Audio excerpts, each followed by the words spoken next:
Kick back and get comfy, because The View is live. Ms. Behar hit a landmark 2 decades at the Hot Topics table. Stop saying that. It can't be 20 years. So we're celebrating the joy of 20. Stars of one of her favorite shows, The Marvelous Mrs. Maisel, Rachel Brosnahan, and Tony Shalhoub are joining the party. Plus, we're taking an epic look back at Joy's most unforgettable moments. And how she changed the game on daytime TV and for women everywhere. Let's go! Here come Hot Topics with Whoopi, Abby Huntsman, Joy Behar, Sunny Hostin, and Meghan McCain. Now, let's get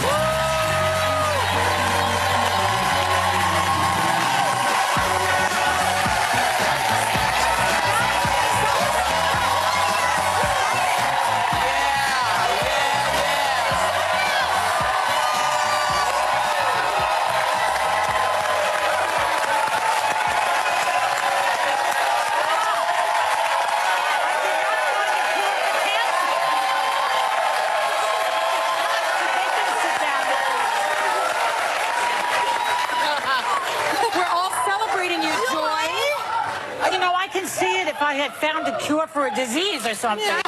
Well, in a funny way, you have found What's a cure. What's the disease? Yeah. The blues, it's called. Oh, yeah. People find great joy in you, Joy. They find great humanity in you. And so that's why people are applauding. That's why they are. Well, these people in this room, you know. Were they brought here particularly because Yes, we did. We found all these people who all are in the Joy Behar fan club specifically. Thank you. And there's more to come. So I know I have at least this many fans. Yes. Yes. And that's, you know, I that's see your fans outside the building every day, Joy. Yeah. Waiting for you to come in the building. That's TMZ.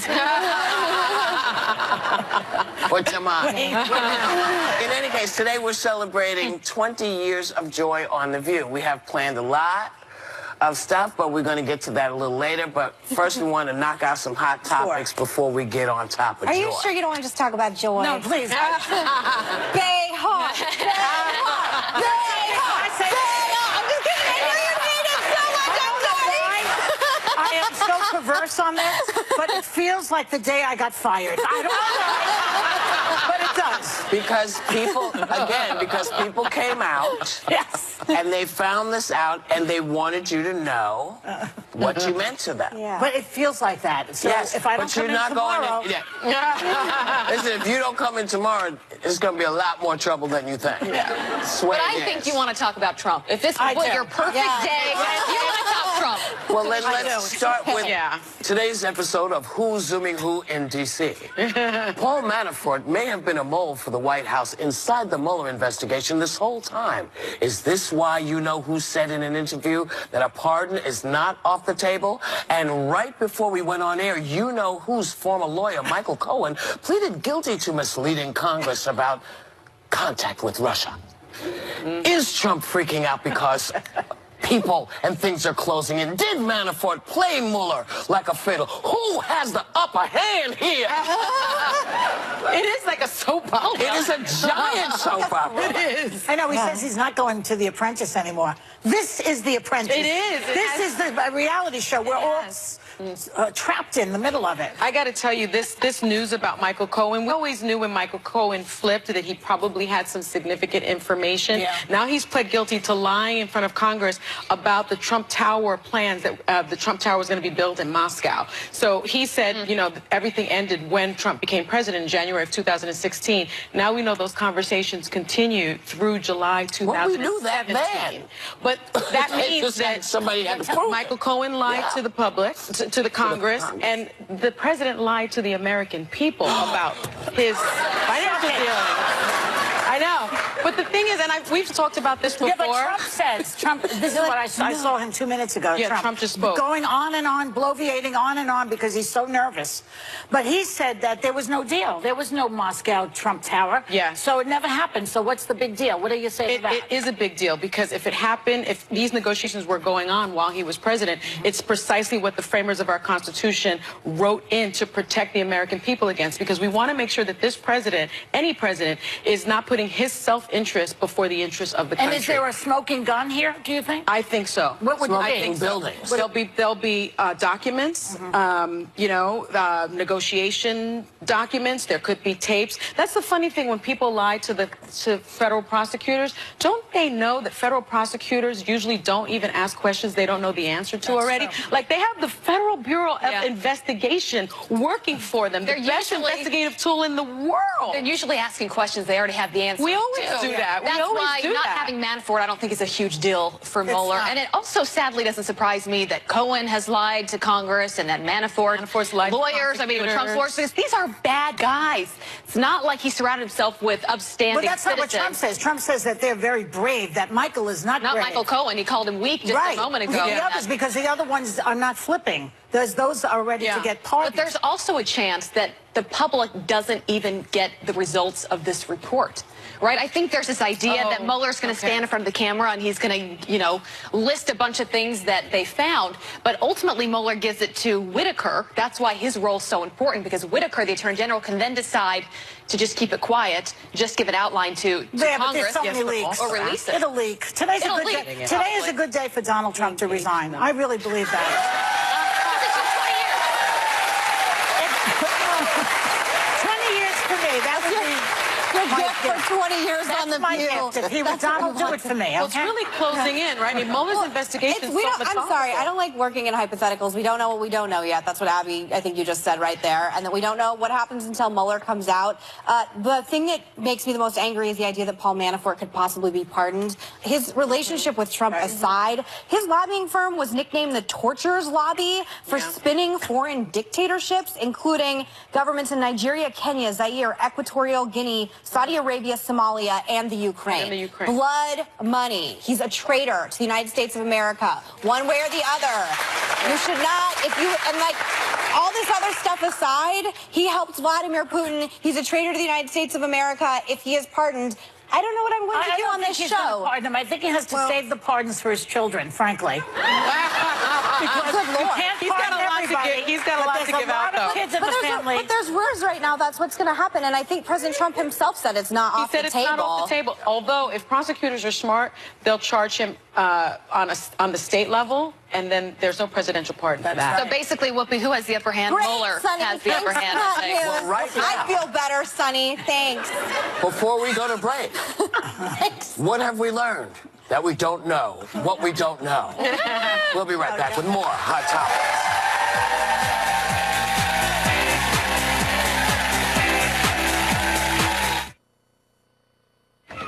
Still ahead. Join the party as we celebrate Joy's 20th season on The View with the marvelous Mrs. Maisels, Rachel Brosnahan, and Tony Shalhoub. Welcome back. Sonny Hostin has a correction. Yeah, just one quick thing.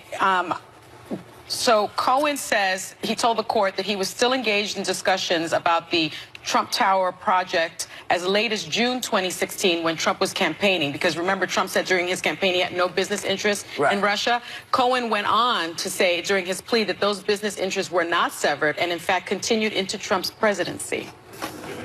This could be it. So This could be it. just want to put the timeline out there. Thanks, Sonny.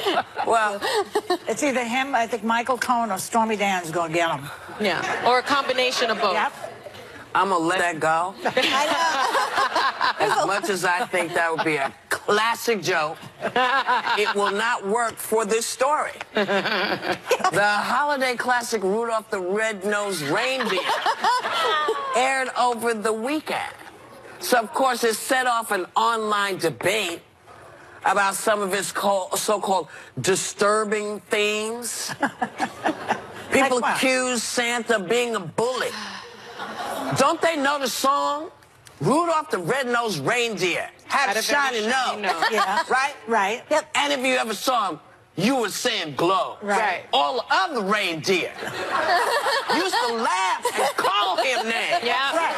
They never let poor Rudolph play it any reindeer game. Which was not nice. Then, You letting Santa off the hook. one foggy Christmas Eve, Yeah. Santa came to say, Yeah. Rudolph, Yeah. with your nose so bright, come on, let me slay tonight. And then all the reindeer loved him. Yeah. And you shouted out and played.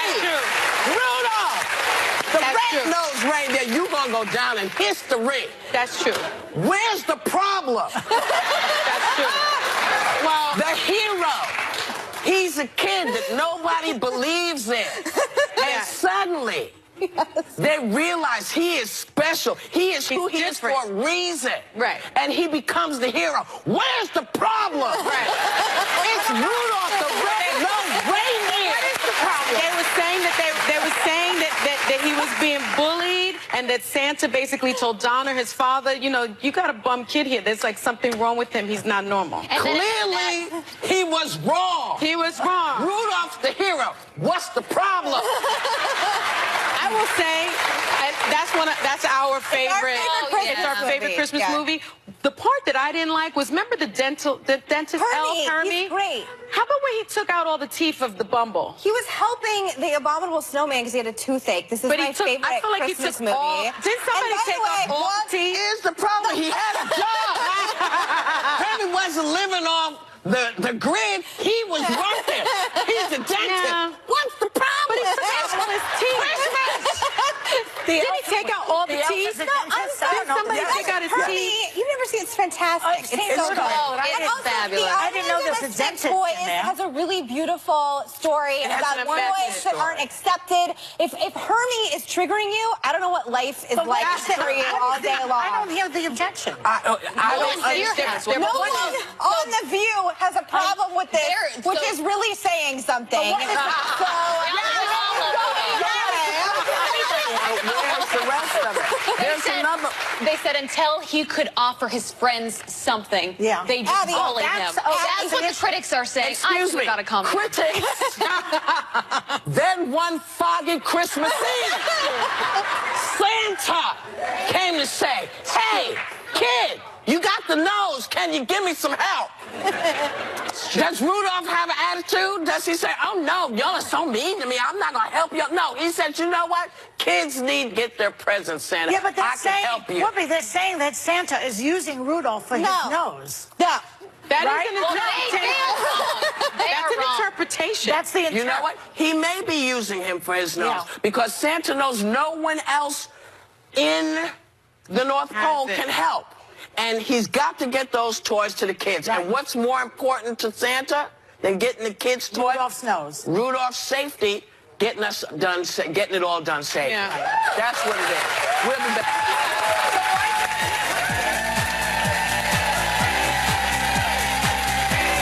Next, we're celebrating 20 years of joy with her most unforgettable moments, and some famous friends reflect on joy.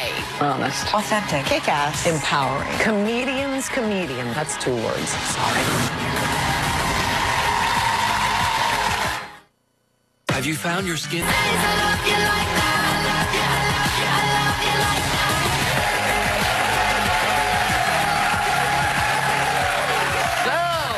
Many congratulations to our friend Joy Behar, who just hit the historic 20-year milestone on The View. Yes. And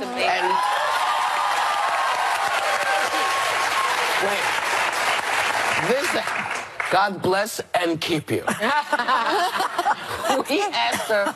That's a copy. God bless and keep you, God my bless and friend. keep you. All right. Write that joy. God bless and keep you. We asked her what the ride has been like so far, and with some help from her friends and people who know her best. Check it out. I love that top. How many years, man? I know. Well, you know, you get hooked on a show like this because you can say whatever you want. Being a talk show host comes naturally to me because I'm a natural blabbermouth. This is no clip, right? Okay, that's all right. Yeah, I grew up in the tenement. My parents are working class people. I was never told in my family to shut up. And I took them quite seriously. Not literally, but seriously. I was successful late in life. I mean, I did not start my career in showbiz until I was about 39. This is a show that I have always wanted to do. The original audition for The View was held in a hotel room. And the first team of people were me, Debbie Matenopoulos, Meredith Vieira, and Star Jones. Barbara was watching us, like, you know, through the see-through mirror or something, like they have in Law & Order. Let's talk about the Oscars, which really sort of brings us to... Speaking of plastic surgery? Well, in a way it does. It's like the night of 100 scars, okay? Barbara, to me, is like a magician. Immediately, we clicked. We just clicked. It's very hard to create that spark, and she did it. My name's Joy Bejo. My real name actually is Josephine Okudo. You'll learn much more about her in the year and years to come. Barbara Walters was the draw because I was poised to be in a sitcom and other things were happening for me at that time. And then I got a call for this job. And the other jobs paid a lot more, so you would think I would take those, but I didn't because I thought Barbara Walters is not going to have a stupid show.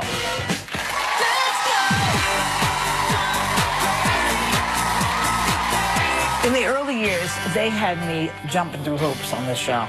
I had to go out west and ride a horse. Whoopi pushed me up a pole one time. I did line dancing in Texas. They had me doing all sorts of crazy stuff. You know, she's sort of this Frank the My Dear, I don't give a damn type of person, which is ironic because she does give a damn about everything except how people perceive her. You know that she is honest about herself and honest about you. She's not going to sell you out for a laugh. Joy is consistent in what she does and who she is. She doesn't mince words, and that's the great thing about her. That was total BS, and you know it. You're too smart not to know that. She makes you know what she feels. That makes me mad. And she will challenge you if you come at her again, and she will win. She will win. Why not just find another person who had none of this ambiguity? Well, there are many judges out there who are quite capable of the job. I basically talk to everybody the same way. I don't talk to presidents different from what I talk to Gulmad Angelouz. Who is Gulmad Angelouz? She's an old Italian lady I grew up with. She's dead now.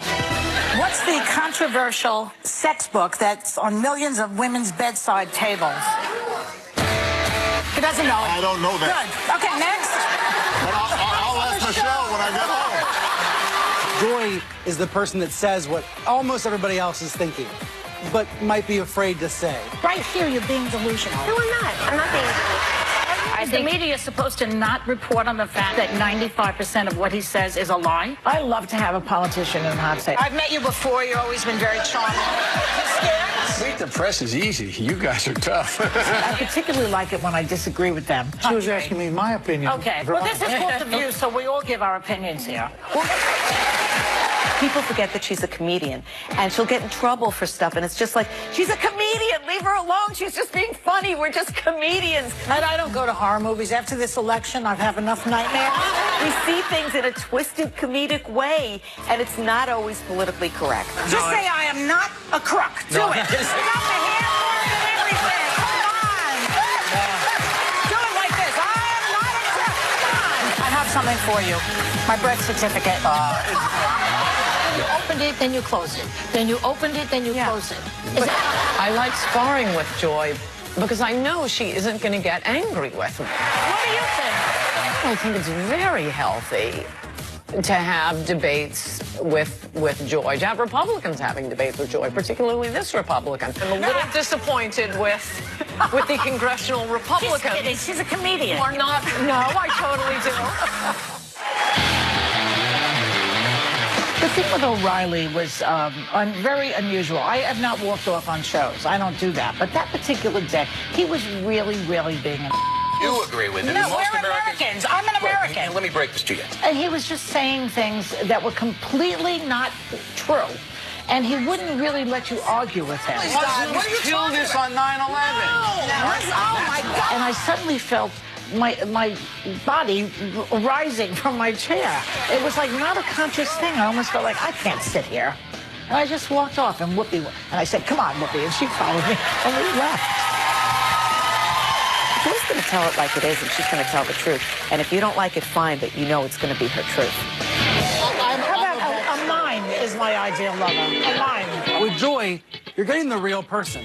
She tells the story of her life through the show, warts and all. My father totally ignored me, so...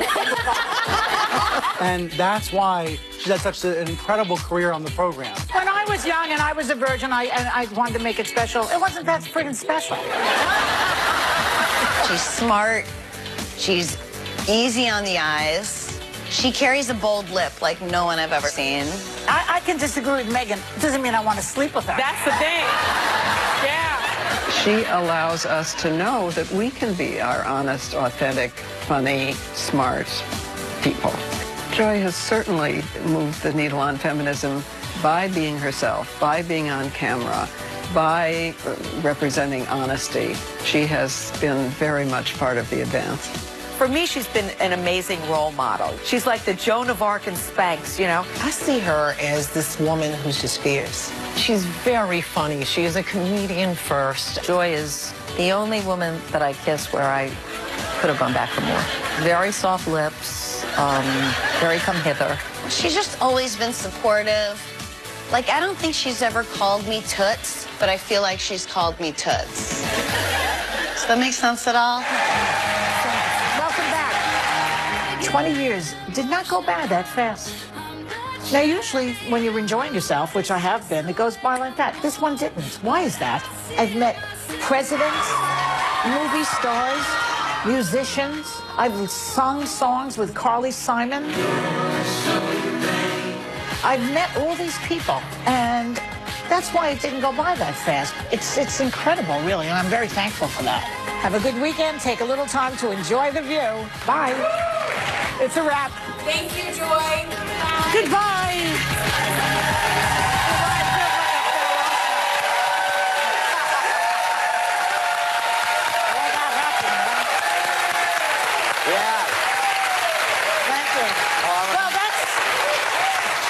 That's something. I have to thank Robin Hummel. She's like the Ken Burns of The View. Good.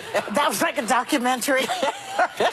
And it's interesting that I met all those people that have been here. It's true. What I said, it didn't go by fast. It went by. The last 20 years feel like 40 years for some reason. Wow. Is that good or bad? Because it's been interesting. Depending on the day. Yeah. Some days it goes by way too fast, and sometimes it crawls. I remember during my 20s when I had nothing going on. You know, I was just married. And I'd have a little job or something, and I'd come home, and those years went by fast because there was nothing in the day. Yeah. So the secret to aging, I think, and being happy is that you fill the days up with a lot of stuff that you love. Yeah. And then you're okay. If otherwise it feels like, you know. And I know you're being deep and truthful right now because you think it's done. It's not done? That's we have enough. a lot more celebrating for Madame Behar when we come back.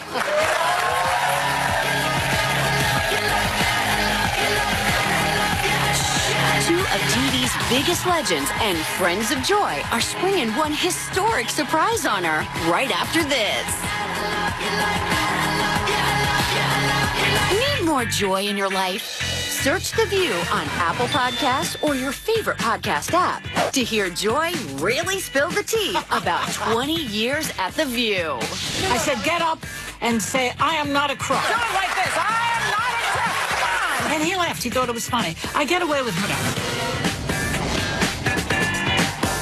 Thinking the other day how The View is the perfect job for me, besides the proximity to my home. Every job I had, including when I was a receptionist at Good Morning America, I used to have lesbian hour at my desk, and all the women would gather around. When I was a teacher, I would carry on in the teacher's room. My life is spent in the cafeteria, basically, and the View table is kind of like that. So it's a perfect job for me. Let's go, That's right. Wow. So we want to make sure you keep the conversation going on camera and also for many years. So we have a surprise for you. Joining us right now at one of your favorite New York City haunts, Cafe Fiorello. Our TV legends and your pals, Regis Philbin and Alan Alda. Hi, Alan. Hey, how you doing? Yeah, they're there right now. Gentlemen, why are you there? We're here to celebrate Joy's 20th anniversary on the show. Isn't that great? Absolutely. It has been great. Do we have to have more, though? You have to have more. That's enough. I agree. You're right about that. Joy, listen to this. This is amazing. This is going to be, we're here to present you with the greatest honor of your career. We have plaques at booths, Regis and I both, because we're very important people. We have plaques on the booths in this restaurant. We're awarding you your own plaque right on the wall. This table reserved for Joy Behar. Right over there. Isn't that great? And Joy, listen, you're going to love this. You're going to love this because your plaque is right next to Donald Trump's. Oh, my gosh. No, it's not. But you know, it's nice. It's really smart. So it's so good that you changed your name to Joy Behar because Josefina Occhiuto wouldn't fit on the plaque. I never heard that name before tonight. Yeah, my name used to be Alfonso d'Abruzzo. I had to change it or I wouldn't get into the restaurant. I'm still Regis Philbin. Nobody cares. Where's your plaque? My plaque? It's right over here. And his teeth. Right over here. Isn't it? Oh, that's pretty good. Where is it? The man can't find his own No, plaque. it's over there. How the great have fallen. Why are we sitting here? Should be over there. Are there any blacks with plaques? These two have. These two also suffer from tremendous longevity, I must point out. They have been in the business for way longer than me, even. I mean, Alan was a pup in vaudeville. Regis was a pup with Kathy Lee. I mean, it's been the two of them go on and on and on. Thank God. So thank you, guys. Regis himself, you've only got 20 years on The View. Regis has 157 years on television. That's right. And great every and nobody cares. Regis, we care. Listen, guys, order me the veal parmesan and the wedding soup at Fiorella's. I'll see you later. Thanks to Alan Alda and Regis Philbin. Come on over and have lunch with us. Also, thank you. Congratulations, Joy, once again being in the Big 2-0. They're still there. He's still talking. Yeah, they're still talking. But as Regis says, who cares? We'll be right back.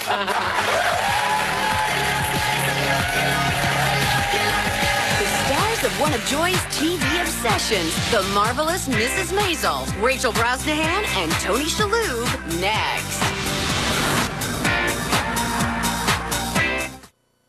To most, he's world comes to ABC with performances by Halsey, Shawn Mendes, The Chainsmokers, and more. The Victoria's Secret Fashion Show Holiday Special, Sunday 10/9 Central on ABC. Emmy winners Rachel Brosnahan and Tony Shalhoub are back for a second season on one of our favorite shows around here, The Marvelous Mrs. Maisel, about a stay-at-home mom who becomes a stand-up comedian. Please welcome Rachel Brosnahan and Tony Shalhoub.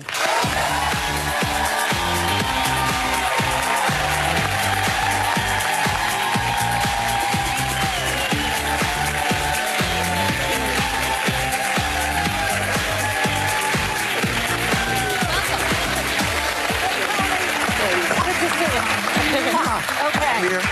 Great to have you here, both of you. We love the show. Everyone loves the show. You're winning all sorts of awards. And Rachel, you play a woman who basically was a housewife in the 50s, who by circumstances becomes a stand-up comic. Yeah. Sound familiar? Well, I wasn't a housewife, but it's a similar story to mine. I wonder how you, I wonder why divorced women suddenly become comedians. I mean, I don't, but, so what did you learn about stand-up? What did I learn? Yeah, what did you learn from doing the role? Well, I learned that I can't claim to be a stand-up, so forgive me, my voice is completely gone. I sound like I've been smoking since I came out of the womb. But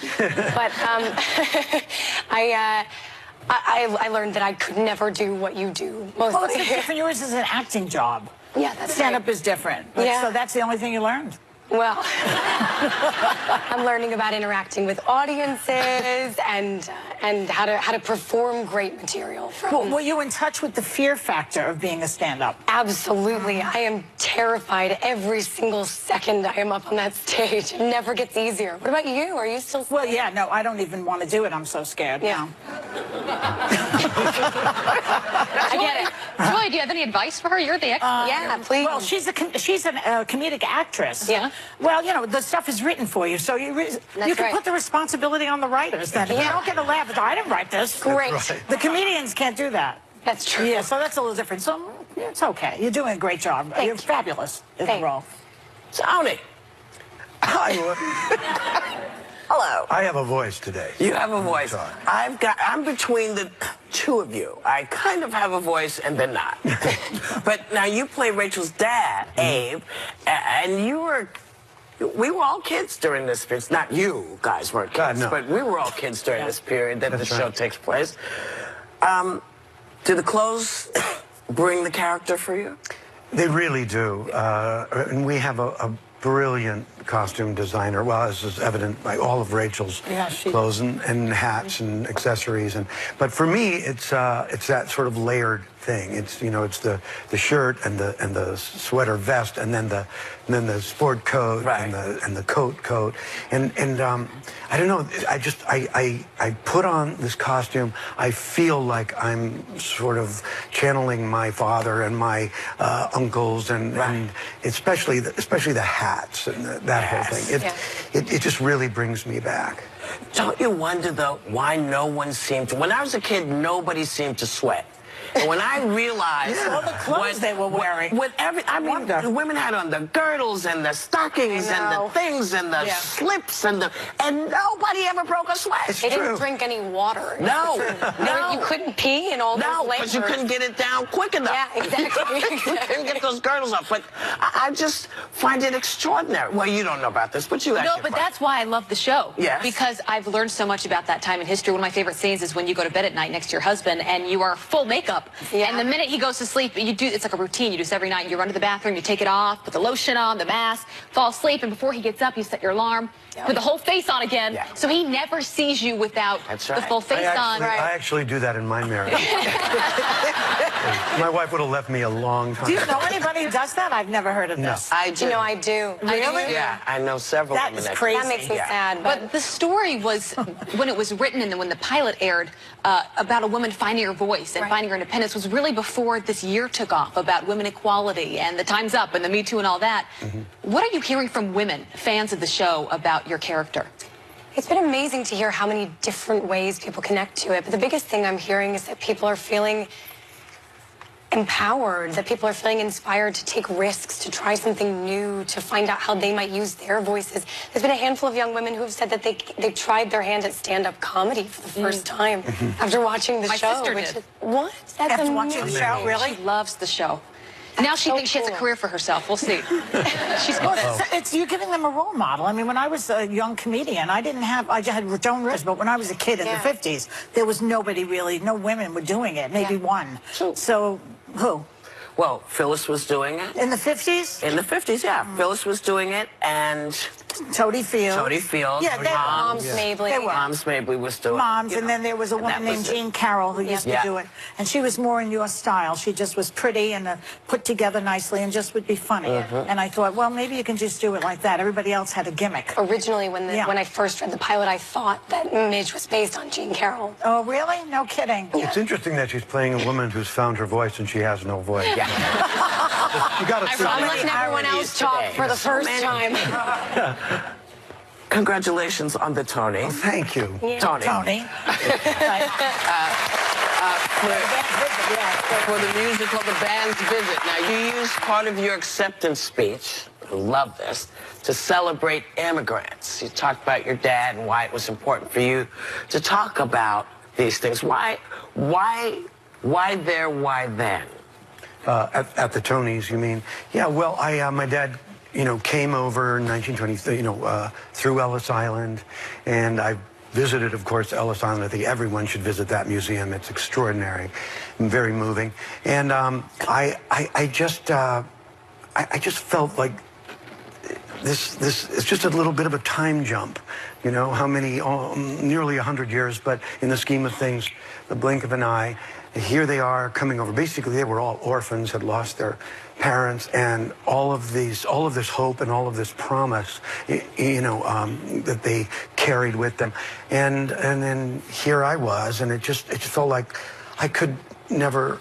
How did I get to this place? Yeah. Well, on the shoulders of many brave, adventurous, and savvy people. Yeah. It reminds you of what's going on at the border today a little bit, doesn't it? And it's so people it's so trying to come in and may have a life for themselves and flee terrible things in their own countries. And we have to be proud of America again, I hope. Yeah, and tell those stories. They're beautiful stories, and how so many of us got here. Well, it's American stories. It's America. You know, for most of us. Some people were actually began here, and then some were kind of brought over here, didn't tell us where we were going. But, you know, but as it turns out, we're all here together, right? This is the American story. This table tells you everything. That's true. Yeah. But I just stepped on your question. I'm sorry. Well, I have to go anyway. We're out of time. Yeah, it was we love great you to guys, see you though. both. We love the show. Continued success with that wonderful show.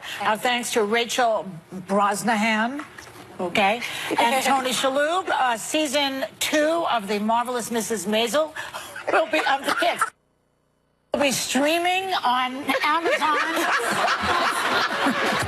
You want me to take Prime Video on Wednesday, December 5th, and we'll be right back.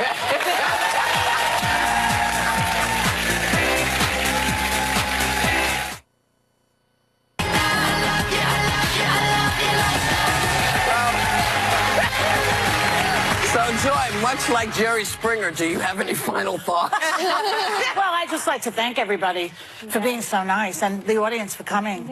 And, you know, I said thank you to them. Thank you. So let us raise our glass to Joy Behar. Oh, thank you. Well, thanks very much. I appreciate it. Cheers to Joy. Salud. Here's to many more. Here's to many more. To everybody, let this table tell you that everything you see here is actually possible. You can be friends. Have a great day. Take a little time to enjoy the view. So who here is not satisfied with their Medicare plan? Who's shopping for a new plan this year?